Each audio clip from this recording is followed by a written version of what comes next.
Hello guys, so ito samahan nyo ako, pupunta tayo ng SM Rosales. At ito, kita nyo naman ako, ang sarap-sarap ko, ang guwapo-guwapo ko.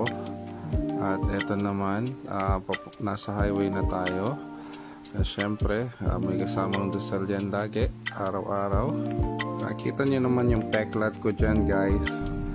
At ito, nagulat ako dito, bakit sarado yung entrance dito men. So, na-bad trip ako dyan. So ito, nasa main entrance tayo ng SM Rosales. Pupunta tayo ng hypermarket dahil bibili tayong pang sisig.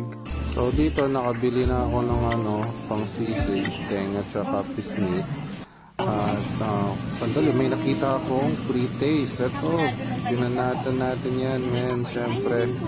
At hindi pa tayo na kontento dyan, kumuha tayo ulit syempre. At actually nakalimang balik ako dyan. At dahil sa sobrang sarap, kapabili naman ako kahit pa paano, syempre naman, diba? Ito, nakalabas na tayo dyan. Gutom ako, hindi rin ng merienda. Kaya pupunta tayo dito sa Turks, man, syempre naman. All time favorite. At ito, nagbayad na ako. Medyo, nung tinikman namin ni Mrs. yung Turks, hindi na ganun kasarap. Lasang corned beef, my God. At ito, nasa parking na tayo.